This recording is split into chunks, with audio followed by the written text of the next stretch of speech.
आज एक और लेख शुरू होने वाला है और इस लेख का शीर्षक भी भाव ही है और यह भी भावकण 15 से ही लिया गया है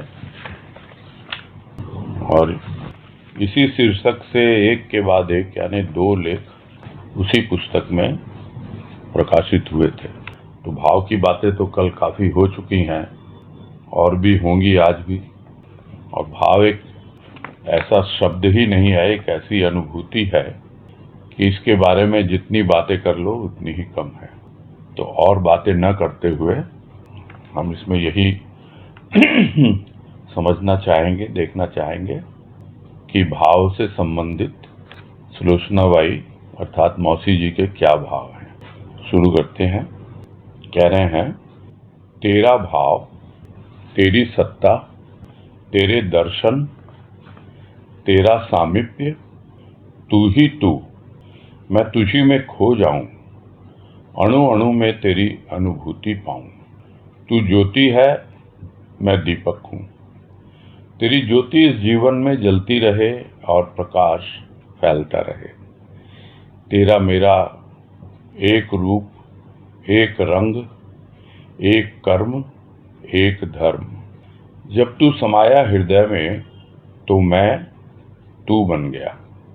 दुनिया इसे जान न पाई कि मैं हूं या तू है। इसीलिए ज्ञानी भक्त कहने लगी, यदि दुनिया जान पाती कि तू ही बोल रहा है तो वह भी मीठी होती हृदय से। तेरे भाव में विभोर होती और यह समझ पाती कि तू कितना प्यारा है। तू कितने सरल भाव से मिलता है जिसे आज तक गरल समझ रखा है। क्लिष्ट साधन के द्वारा पाना चाहता है तुझे। तो तेरा भाव है, तेरा भाव है। और यह तेरा भाव कहाँ से आया? ये इसलिए आया क्योंकि पूरी तरह से मैं तुमको समर्पित हूँ। मेरे स्थूल में, सूक्ष्म में, हर अवस्था में तुम्हारा ही अधिकार है, तुम्हारी ही सत्ता है। जिसकी सत्ता होती है उसी के हाथ में पूरा अधिकार जनता सौंप देती है और सब संचालन करने का भार उस पर डाल देती है। तो जब सब कुछ उसको सौंप दिया, सारा भार उसको सौंप दिया, पूरा अधिकार उसको दे दिया, तो अपने अधिकार में कुछ भी नहीं। ये तेरा भाव, वही तेरी देन है। जब तुझे सब कुछ सौंपा तब सूक्ष्म में तेरा दर्शन हुआ, तेरे सामीप्य की अनुभूति हुई और आगे बढ़ते बढ़ते यही अवस्था बनती चली जाती है भक्त की कि बस अब तो जीवन में तू ही तू, तू। क्या करूं मैं, क्या न करूं, मैं बस तुझी में खो जाऊं और कुछ इस प्रकार खो जाऊं कि मुझे कोई और सुध-बुध रहे ही ना। और जैसे ही थोड़ा सा होश आए तो ऐसा लगे जैसे मेरे रोम रोम में तू ही समाया हुआ है, पूरी सृष्टि में तू ही व्याप्त है। तो भाव की एक ऐसी अवस्था बन रही है भक्त की कि जहां उसका भाव आता है और वो सब कुछ उसको सौंप देता है और यही अनुभव करता है कि हमेशा तुम्हारी अनुभूति बनी रहे, हमेशा तुम्हारा साथ मुझ पर रहे, तेरा हाथ मुझ पर रहे और बस तू ही तू मेरे जीवन में रहे। तो तेरा मेरा क्या संबंध है? मैं एक दीपक हूँ। दीपक तो था, मिट्टी का दीपक था, उसमें स्नेह का तेल भी था, उसमें श्वासों की बाती भी थी, किंतु ज्योति न थी। जैसे ही तू आया जीवन में, यह दीपक जो बुझा हुआ था वो प्रज्वलित हो गया। तो तू ही तो वो ज्योति है और मैं एक छोटा सा माटी का दिया हूँ। बस अब यही है, आजीवन तेरी ज्योति जलती रहे और प्रकाश मेरे अंदर, मेरे बाहर, चारों ओर बस तेरा ही तेरा प्रकाश फैलता रहे, दोनों में कोई भेद न रहे। जो रंग रूप तेरा वही रंग रूप मेरा, जो प्रेम के तेरे रंग वही मेरे पे चढ़ जाए, और जो तेरे भाव का रूप वो मेरा रूप हो जाए। तो तेरा मेरा एक रूप एक रंग, फिर बचा क्या? क्या करना है, क्या धरना है? जो धरा हुआ है वो धर्म है, वो तो आके बैठ ही गया वहां। जो भीतर धरा हुआ है वो तू ही तो है। और कब क्या कर्म करना है? अब जो कुछ भी हो रहा है स्वतः ही तो हो रहा है, क्योंकि तू कुछ करता नहीं है, करते हुए भी अकर्ता बना रहता है। तो मेरा भी कर्म वही करते हुए अकर्ता का भाव, मेरा धर्म जो तेरा धर्म है, जिस पर ही पूरा का पूरा विश्व आधारित है, पूरी सृष्टि उसका आधार है। वही सत्य, वही तेरा धर्म, वही मेरा धर्म। तो जब तू समाया हृदय में, तब मैं रहा कहाँ? तू ही तू व्याप्त हो गया पूरा भीतर, हृदय से प्रवेश किया, ऊपर की ओर गया बुद्धि में, अहंकार में, नीचे की ओर आया मन में, सब जगह तू ही तू व्याप्त हो गया। और मैं क्या बन गया भीतर से? कुछ नहीं, मैं तू ही हो गया। दुनिया जान नहीं पाई, जान नहीं पाती है। भाव की उस अवस्था को जो अनुभव करता है वही जान पाता है, दूसरे नहीं जान पाते हैं। इसीलिए वो भ्रमित रहते हैं कि ये मैं हूं या तू है। जब कोई कहता है मैं हूं तो लोग नाम दे देते, ये तो ज्ञानी हो गया। जब तू का नाम लेते हैं तो कहते हैं यह तो भक्त है। तो दुनिया जान नहीं पाई, ज्ञानी भी हूं मैं, भक्त भी हूं, क्योंकि मैं भाव में जीता हूं। और जो भक्त है वो ज्ञानी भी है जब वो भाव में जीने लगता है और अपने आप ज्ञान उसके जीवन में आ जाता है। और ज्ञानी के जीवन में यदि भाव आ जाए तो अपने आप ही भक्ति प्रारंभ हो जाती है। दुनिया जान नहीं पाती कि मैं हूं या तू है, तू और मैं और तू, इसी के भ्रम में जीती रहती है दुनिया। किंतु नाम कुछ भी दो, मैं तो मैं ही हूं, तू तो तू ही है, और वो है भाव। भाव में दोनों एकाकार हो जाते हैं। वहां न तू रहता है न मैं रहता है, वहां केवल भाव ही रहता है। इसीलिए दुनिया जान नहीं पाती कि आखिर ये मैं हूं या तू है।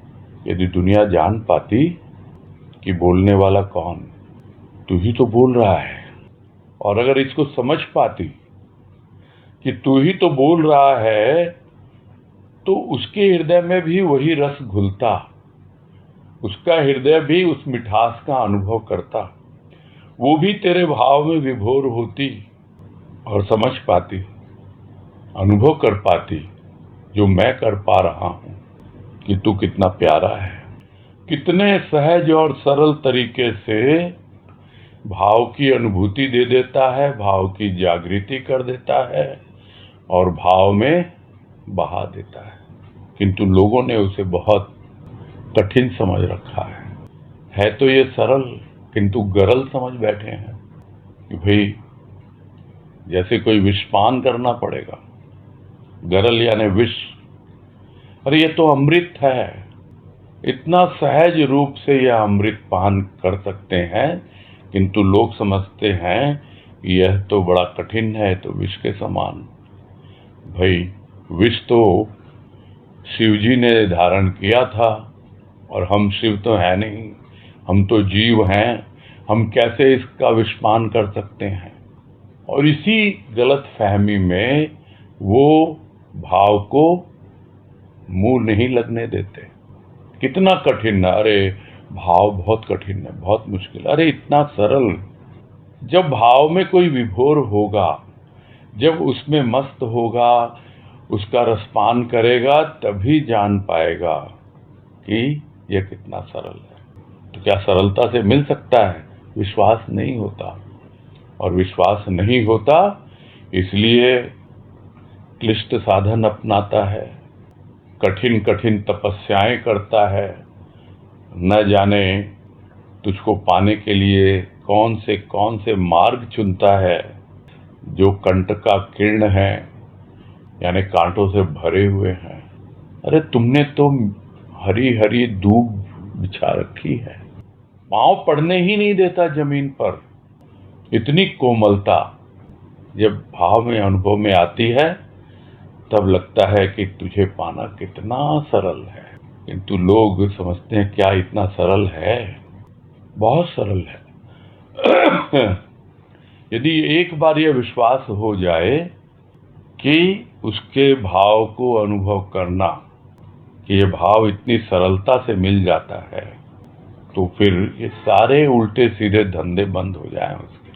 सारा जितना छल कपट और भी कितना कुछ कर रहा है अपने आप छूट जाता है। एक बार मालूम हो जाए कि इतना सरल है ये, और उसके बाद छोड़ दे उसके ऊपर, जो करना है करो, और नहीं तो करते रहो, साइकिल पे पैडल मारते रहो, अपना संतुलन बना के रखो, गिरने का डर लगा रहेगा।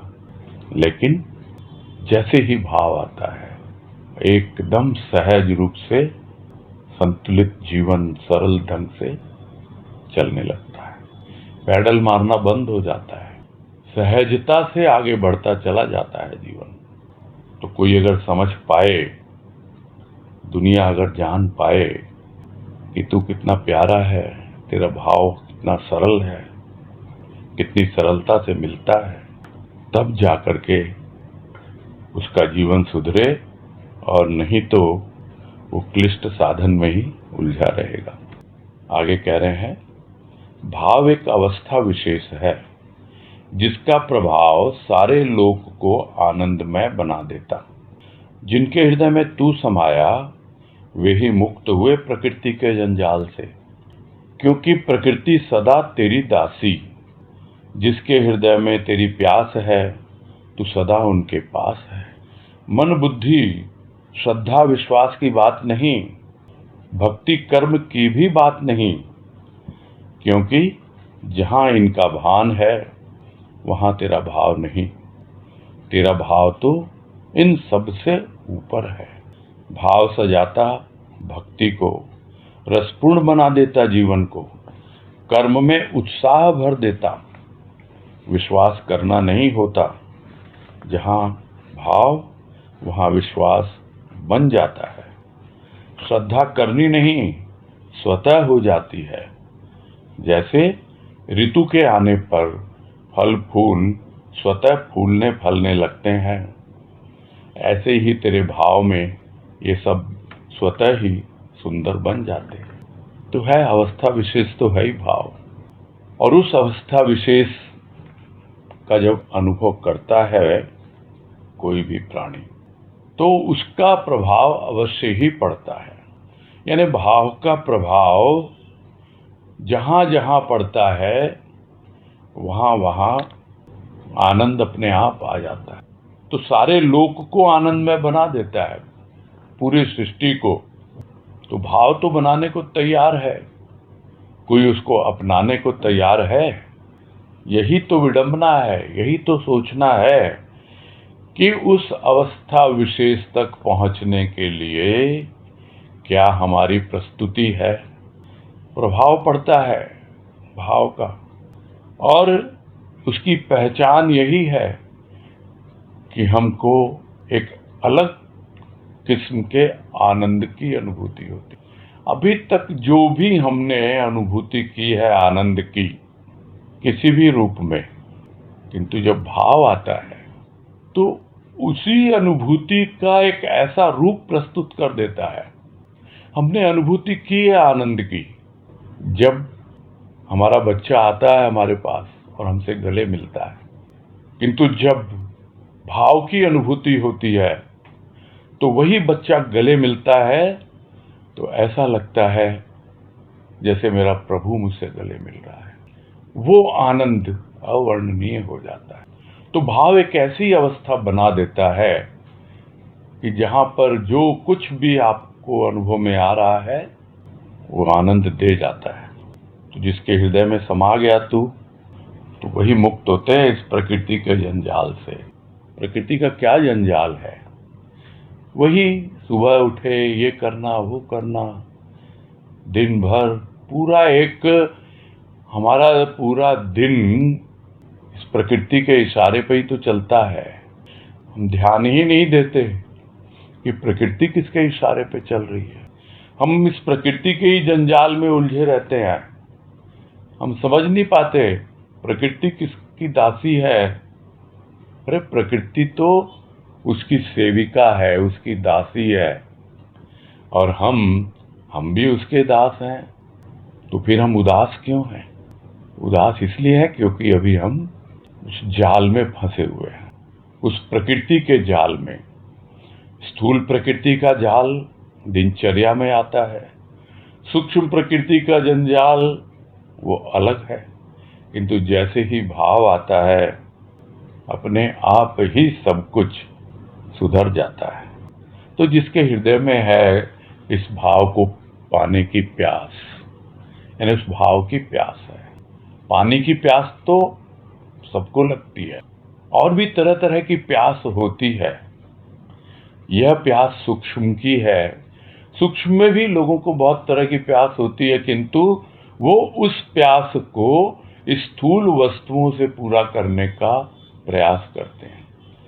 सबको प्यार की प्यास है, तो वो प्यार की प्यास कहाँ से पूरा करने की कोशिश करते हैं? अपने रिलेशंस में, अपने संबंधों में।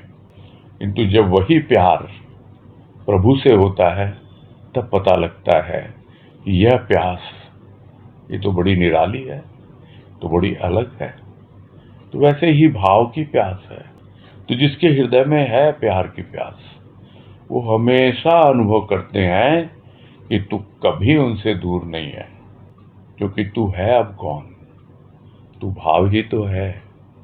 उस भाव की ही प्यास है। प्यास लगती है और पिला दिया उसने भाव का प्याला।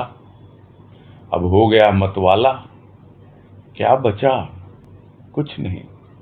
मौज है, मस्ती है, आनंद है। तो जिसके हृदय में प्यार की प्यास है, वहां पर वो सोचता ही नहीं। जिसके हृदय में भाव की प्यास है, वहां पर वो सोचता ही नहीं मन बुद्धि इत्यादि के बारे में। वो सोचता ही नहीं श्रद्धा विश्वास के बारे में, भक्ति के बारे में, कर्म के बारे में। उसको तो भाव की प्यास लगी हुई है। वो भाव जो एक ऐसी अनुभूति दे जाए जहां सब कुछ भूल कर मैं तुझी में खो जाऊं, तुझी में समा जाऊं। तो वहां इन सब का भान नहीं है, और जहां इनका भान है वहां तेरा भाव नहीं है। जब भाव आता है तो ये अपने आप बह जाते हैं, इधर उधर चले जाते हैं। न मन बुद्धि की बात होती है, न श्रद्धा विश्वास की बात होती है, न भक्ति की, न क्या कर्म करना है नहीं करना। तो जहाँ इनकी चर्चा है, जहाँ इनकी बातें हैं, मन की बुद्धि की, तो मन से श्रद्धा, बुद्धि से विश्वास, ये सब बातें हम करते रहते हैं। किंतु कब तक? जब तक भाव नहीं है। भाव आया तो फिर कुछ जरूरत नहीं, वो तो इन सबसे ऊपर है। और अगर डायरेक्ट हमारा अपॉइंटमेंट हो जाए बॉस के साथ, तो हम ये जो छोटे छोटे क्या कहें क्लर्क होते हैं, बाबू होते हैं, उनसे क्यों हम अपनी माथापच्ची करेंगे? क्यों उनको खुश करेंगे? क्यों उनके हाथ गर्म करेंगे? मन को मनाएंगे, बुद्धि को सजाएंगे, क्या क्या करेंगे? अरे सीधा भाव, इन सब से कोई लेना देना ही नहीं। अब आ गया वो जिसकी सत्ता है मेरे हृदय पर, बस सीधा उससे मिले, क्योंकि वो इन सब से ऊपर है।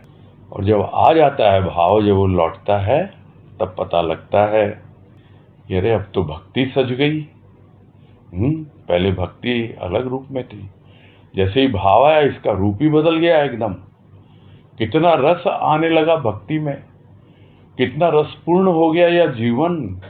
छोटे छोटे कार्यों में इतना रस आने लगता है, इतना उत्साह भर जाता है, इतनी एक अलग एनर्जी आ जाती है, भीतर से उमंग आ जाती है। ये है भाव का प्रभाव। तो विश्वास नहीं करना होता, जहां विश्वास आता है अपने आप ही विश्वास बन जाता है। श्रद्धा करनी नहीं पड़ती अपने आप ही, क्योंकि मालूम पड़ रहा है ना कौन देने वाला है, कौन करने वाला है। सब कुछ भाव समझा देता है। तो भाव है क्या? ये एक प्रकार का ऋतु परिवर्तित, ये ऐसा ऋतु परिवर्तन है कि बस पूरा मौसम बदल जाता है भीतर, और ऐसा बदलता है मौसम कि सम हो जाता है भीतर। सम यानी एक समता का भाव आ जाता है, और वो समता का भाव यदि टिक जाए तब न गर्मी है न सर्दी है, समशीतोष्ण है, शीत भी उष्ण भी दोनों सम। फिर क्या रह गया? उसी को तो कहा गया बसंत।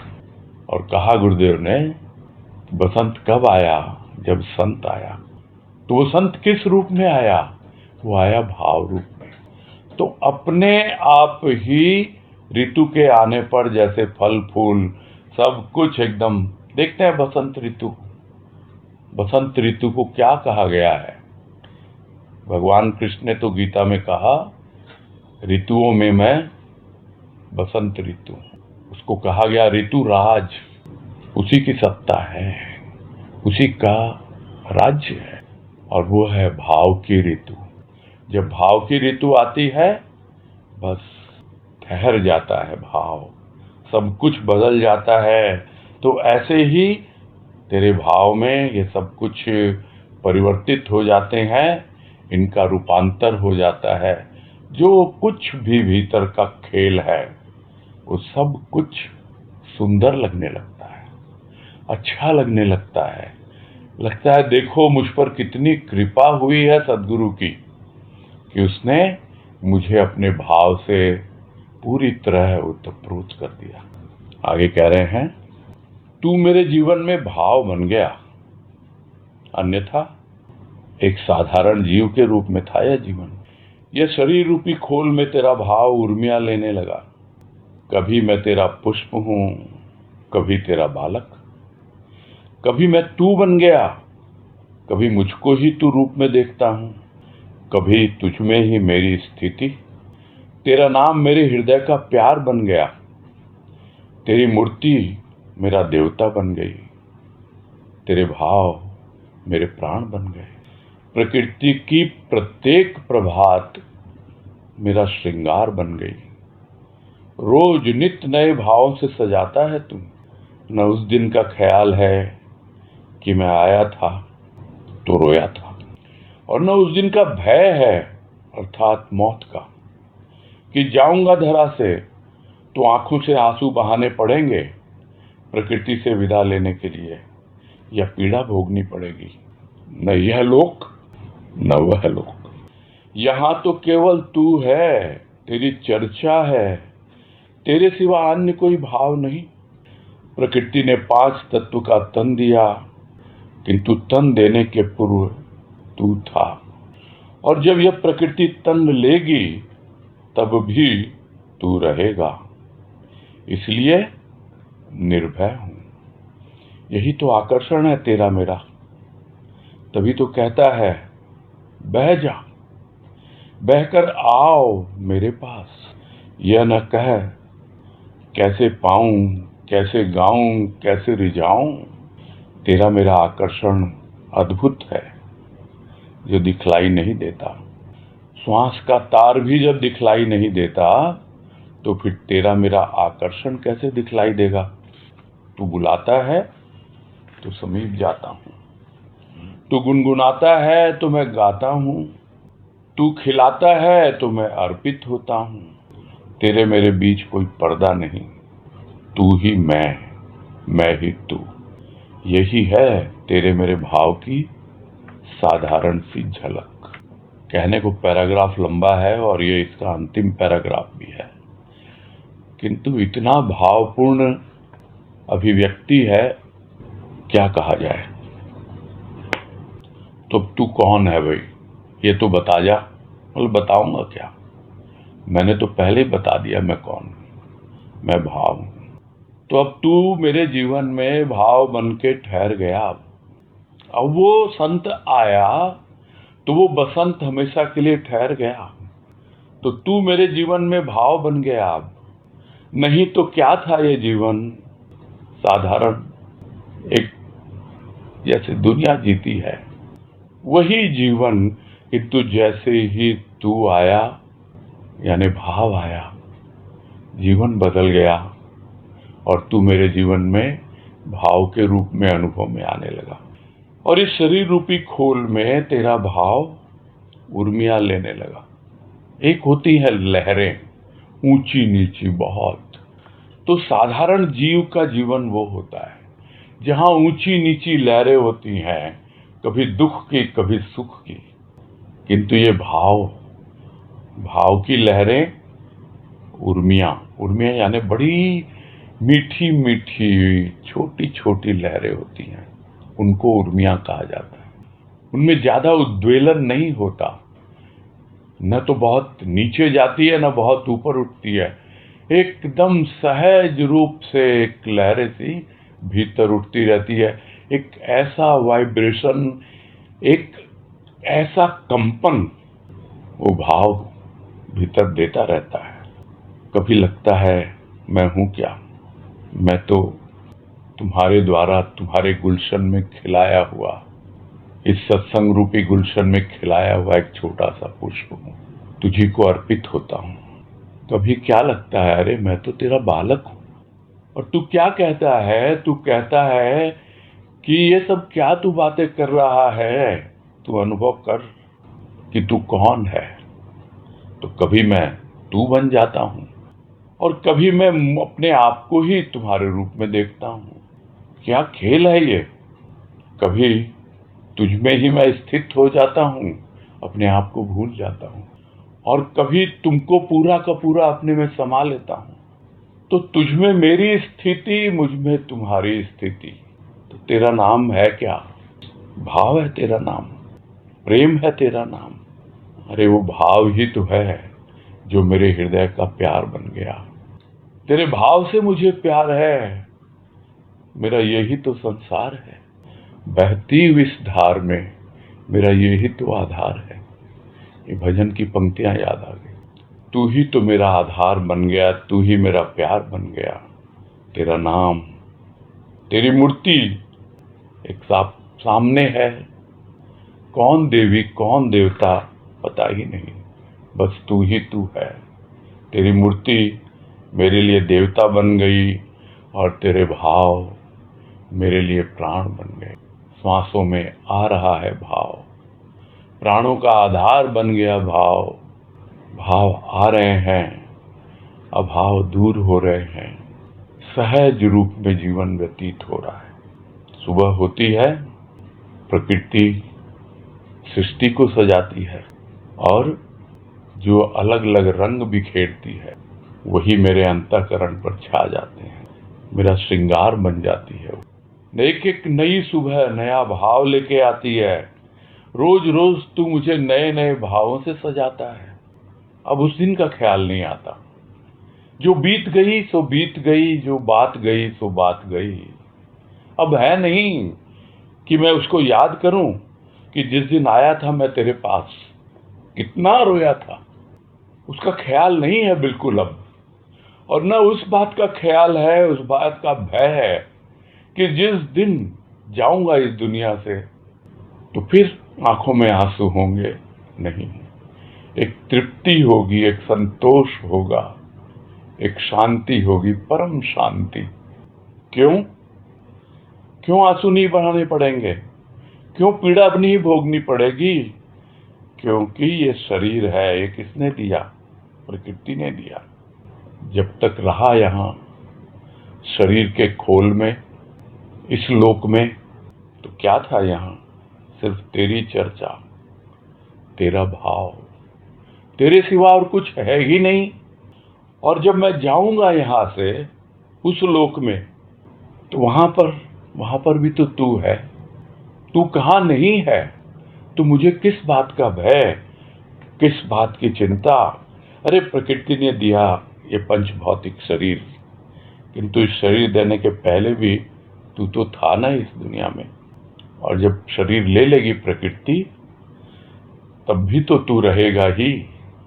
अब तू जहां ले जाए तेरी मर्जी। मैं तो निर्भय हूं, निश्चिंत हूं। पता नहीं मरने के बाद क्या होगा, पता करने की जरूरत भी नहीं। पता है कि तू ही तू होगा। नहीं, ये कोई अब बात करने की जरूरत नहीं है कि कैसे पाऊं, कैसे रिझाऊं। तो कैसे रिझाऊं तुझको मेरी समझ में ना आई, ये एक भजन है। और उसी में अंतिम अंतरा पैराग्राफ वो है, लगता है सब्र को झटका, कब्र में पांव है लटका, गोद में मुझको उठाओ, तुझ में ये प्राण है अटका। हाय रे मेरी आत्मा, अब तो तुझी में समाई, कैसे रिझाऊं तुझको मेरी समझ में ना आई। क्या रिझाऊं, कैसे रिझाऊं, पता है अब तो मेरी आत्मा तुझी में समा रही है। तो यही तो तेरा आकर्षण है, जिस आकर्षण में बंधे हुए सारा जीवन व्यतीत करता हूं और फिर बहते बहते तुझी में समा जाता हूं। और इसीलिए तो तू कहता है ये भाव है, बह, और बह ही नहीं, आओ आओ मेरे पास। ये शरीर यही तो बाधक बन रहा है, छोड़ दे शरीर, अब आ जा मेरे पास, समा जा मुझी में। और यह अनुभूति जब मिल जाए भाव में किसी को उसकी कृपा से, तो अपने आप ही देह बोध से ऊपर जीना सीख जाता है। तो ऐसा अद्भुत आकर्षण है, उसका दिखलाई नहीं देता। श्वास आ रही है, जा रही है, एक तार बंधा हुआ है किसके साथ, उस भाव के साथ। वो भाव है कहां से आ रहा है, देने वाला दे रहा है। तो उसका एक तार जुड़ा हुआ है उससे और दूसरी मेरे श्वासों से। क्या वो दिखलाई देता है? उसका आकर्षण मुझे खींच रहा है और मेरा आकर्षण उसको खींच रहा है। तो क्या वो दिखलाई देगा? ये तो तेरी कृपा है। तू बुलाता है तो तुमको अपने समीप पाता हूं, जाता हूं, या मैं बुलाता हूं तो तू आता है, तू अपनी समीपता का बोध देता है। तो जब भी मैं गाता हूं, गुनगुनाता हूं, कुछ कहता हूं, कुछ बोलता हूं, कुछ लिखता हूं, कुछ खिलता हूं, क्या करता हूं मैं, सब कुछ तो तुम ही को अर्पित होता हूं। किसी भी रूप में, कैसे भी, सब तो तुम्हारा ही है, तुम ही को अर्पित होता है। तो तू खिलाता है तभी तो अर्पित होता है वो पुष्प। तू पालक है तभी तो मैं बालक हूं। हर अवस्था में तेरा ही तो वरद हस्त है मेरे ऊपर। अब तेरे मेरे बीच में कोई आवरण नहीं है, कोई पर्दा नहीं है, क्योंकि भाव ने दोनों को एकाकार कर दिया। अब तो तू ही मैं और मैं ही तू, कोई भेद नहीं। तू मैं तू, दोनों भाव में समा गए। यही है तेरा भाव, और यही है तेरे भाव की एक छोटी सी झलक। और ये झलक ऐसी है कि अगर पलक में समा जाए तो नींद उड़ जाए, इसमें कोई संदेह नहीं है। इतनी बेचैनी, इतनी व्याकुलता, इतनी प्यास जब भीतर आती है, तब जाकर भाव की एक झलक मिलती है, और उसमें समाना वो तो उसी की कृपा पर निर्भर। ये लेख यहीं संपूर्ण होता है, और अभी थोड़ा समय है हमारे पास, और हम फोकस इसी पे करेंगे, भाव पे, क्योंकि एक ऐसा व्यापक शब्द है और भाव में न जाने कितने भाव होते हैं। तो अपनी जिज्ञासा रखें अगर है तो। तनुश्री शर्मा। प्रणाम भैया। हाँ नमस्कार, बोलो। भैया ये अभी लास्ट का स्पेशली जो पैराग्राफ हुआ उसके बाद ही लगना था, क्या इष्ट के प्रति जो भावनाएं हैं या प्रभु के प्रति जो भावनाएं या फीलिंग्स हैं, क्या वही भाव है? शुरुआती ये जो भाव की एक अवस्था का वर्णन है, ये बहुत हाई लेवल का भाव है। ये भाव की पराकाष्ठा है जहाँ पर तू और मैं दोनों उस भाव में समा जाते हैं। भावनाएं अपनी जगह है, साधारण सी भावनाएं शुरू में होती हैं, उसके प्रति वो बढ़ती हैं। जो बात आती रहती है हमेशा कि भाव की स्थिति का हमको आकलन करना है, उसमें कितनी गंभीरता है, गहनता है, प्रगाढ़ता है। और ये तो ऐसी अवस्था का वर्णन है जहाँ पर कोई आकलन की भी गुंजाइश नहीं है। सब गंभीरता, गहनता, प्रगाढ़ता सब उसमें समाये हुए हैं इस अवस्था में। और हम यूं कह सकते हैं कि ये भाव की पूर्णता है। ठीक है? अच्छा, या मतलब जैसे बोलते हैं कि हम किसी भी चीज को जब भूख के करते हैं तो उसमें भाव की बहुत शुरुआती चीजें हैं वो सब। बहुत प्रारंभिक, समझने के लिए है। समझने की बात अलग होती है, जीने की बात अलग होती है। जब जिएंगे तब मालूम पड़ेगा उसका, है ना?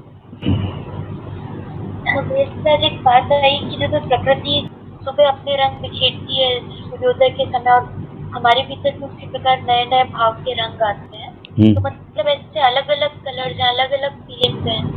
हाँ, वो एक भक्त का ऐसा जीवन हो जाता है जब वो भाव में एकदम रहता है। ये हाँ, ये मैंने कहा ना, ये पूरा लेख जो है एक भाव की ऐसी अवस्था का वर्णन है जहाँ पर क्या कहा जाए उसको, बहुत ही हाई लेवल का ये। और आप जो प्रश्न कर रहे हो ना, वो बहुत शुरुआती अवस्थाएं हैं वो सब, है ना? ठीक है?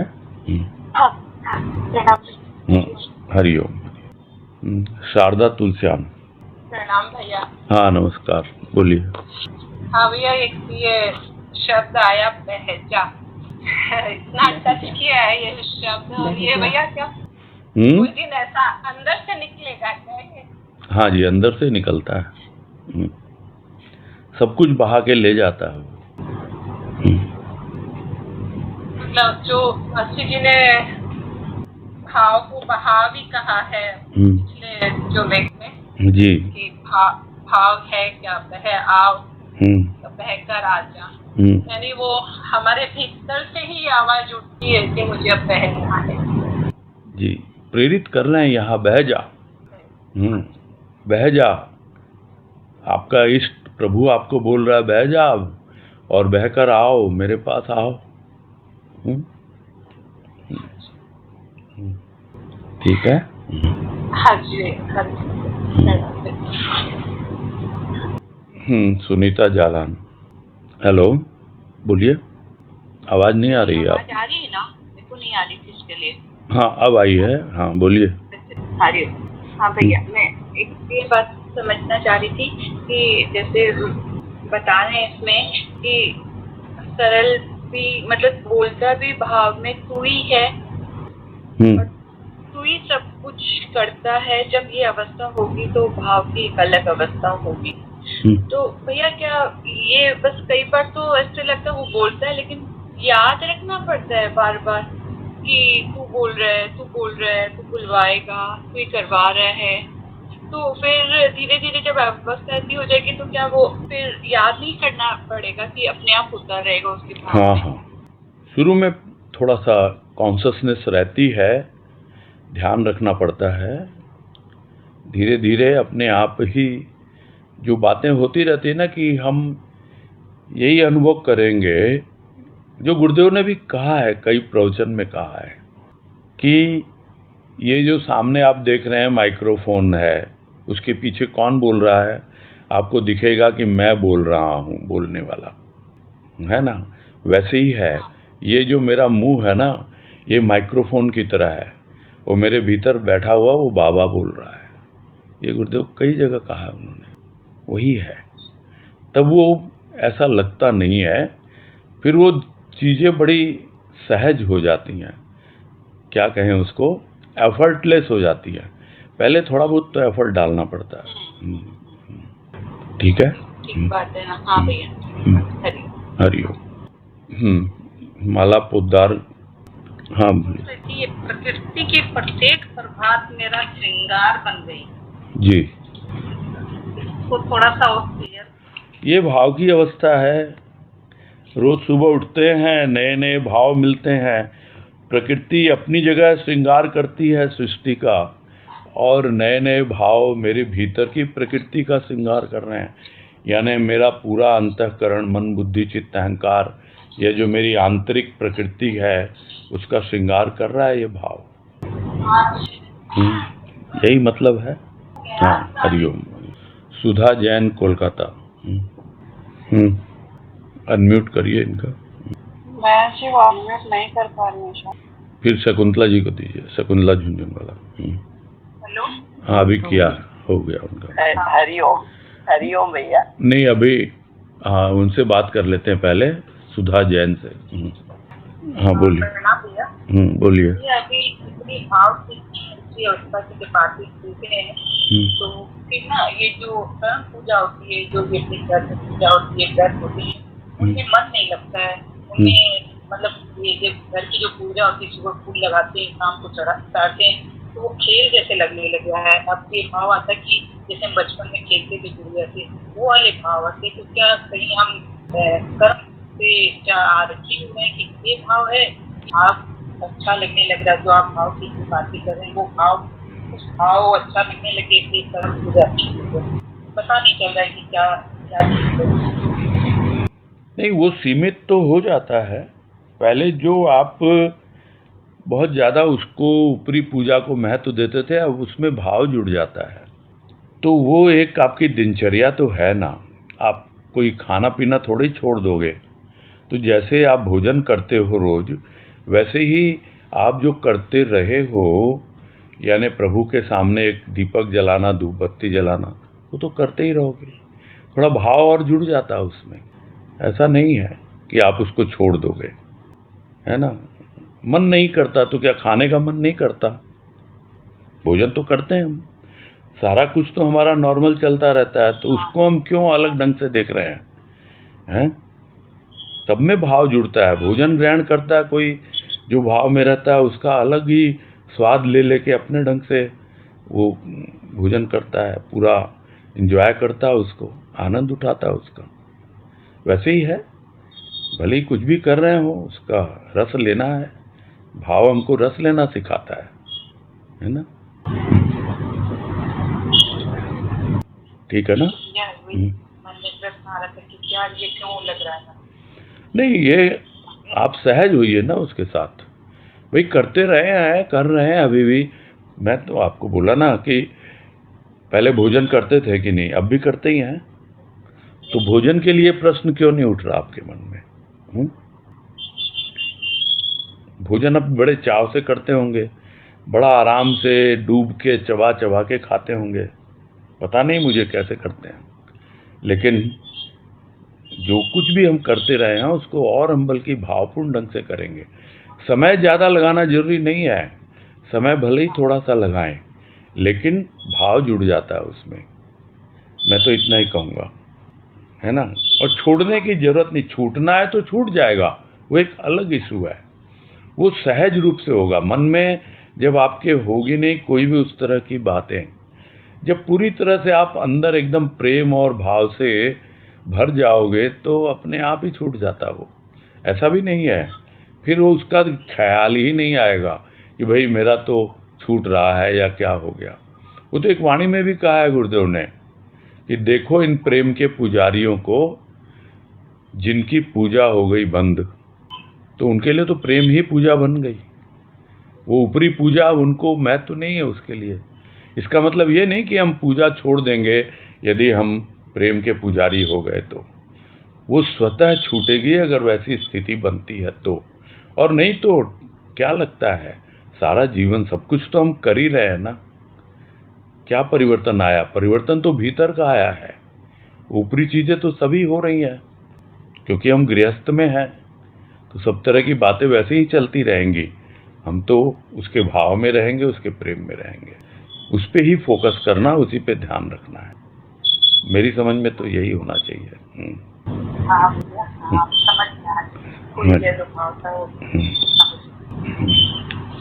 ठीक है। हाँ हरिओम। आप दीजिए शकुंतला बाई को। हरिओम। हाँ हरिओम। हरिओम। बोलिए बोलिए। हमें पहले देख दिखाए नीलकंठ के द्वारा, साधना के द्वारा पाया जाता है, फर्स्ट पेज पे है सबसे पहले वाले से। क्या जो कल हुआ उसकी बात कर रहे हैं क्या? क्लिष्ट साधन। अच्छा क्लिष्ट साधना। क्लिष्ट साधन है, क्लिष्ट साधन। हाँ क्लिष्ट साधन। क्लिष्ट का मतलब होता है बहुत कठिन जो होता है, बहुत कठिन होता है, जो समझ में भी नहीं आता और आंख मूंद के हम करते रहते हैं, वो जो होता है क्लिष्ट, यानी दुर्बोध कहते हैं। दुर्बोध यानी जो पकड़ा ही नहीं जाए, जिसका मतलब ही समझ में नहीं आता हमको, और फिर भी किसी ने बतला दिया और हम वो साधन अपना करके किए जा रहे हैं। किसी ने बोल दिया भाई तुमको भगवान को पाना है कि क्या करना है, जीवन अच्छे से बिताना है ना, चलो ये कर लो, चलो वो कर लो।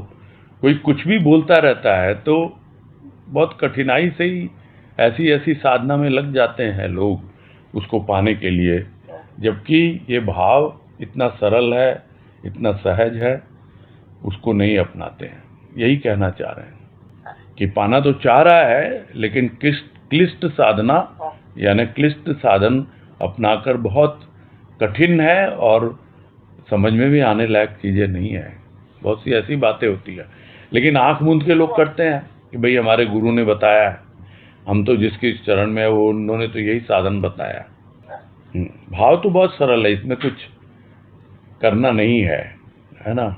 असली बात ये है, कुछ करने का भाव अगर छूट जाए ना, ये बहुत कठिन है। इस बात को जरा ध्यान से समझिएगा, आपने ऐसा टॉपिक छेड़ा है। ये जो मेरे को कुछ करना है, और अगर कोई आपको कह दे कि भैया तुमको कुछ नहीं करना है, तो अच्छा मिल जाएगा क्या कुछ नहीं करने से? आपके मन में प्रश्न उठेगा। लेकिन ये कुछ नहीं करना ही बहुत कठिन है, ये ध्यान रखिएगा। हर किसी को लगता है मैंने कुछ किया ही नहीं, कैसे मिलेगा कैसे मिलेगा। अरे कुछ मत करो, सहज सरल आराम से प्रेम से उसको याद करो, अपने आप ही उसका भाव मिलता है। ठीक है। हाँ तो भैया रोज सुंदर बरस रहे हैं, खूब बरस रहे हैं। जैसे अपने मारवाड़े में कहावत है कि 3 दिन बरस सवायो। ठीक है। सुंदर भाव लेख तो पा रहे हैं, वो कृपा है, उसकी कृपा है। भाव तो बहुत भैया खूब बरस रहे हैं, उसी की कृपा। हमारा तरफ बना हुआ है, क्या है देगा इस पर, ये भी करेगा। नहीं ठीक है, वही करेगा जो करेगा, है ना। हरिओम हरिओम। हाँ नीतू गुप्ता। हरिओम भैया। हाँ हरिओम। आवाज आ रही है? हाँ आ रही है। हाँ बोलिए। आज का भाव सुना तो यही मन में भाव आया कि इसके भाव के आकर्षण का बहाव बहुत विराट है जी। को फील भी कर रहे हैं, भाव में बह भी रहे हैं और बहना भी चाहते हैं। बस उसके चरणों में यही चढ़ाना था। हाँ तो छोड़ दो उसी पर, और क्या है। बहुत विराट है उसका भाव, बस पात्रता बनाता रहे। जी जी। उसके चरणों में चढ़ते रहे। जी हाँ। बस हरिओम। हाँ हरिओम हरिओम। ठीक है, फिर पूरा करते हैं।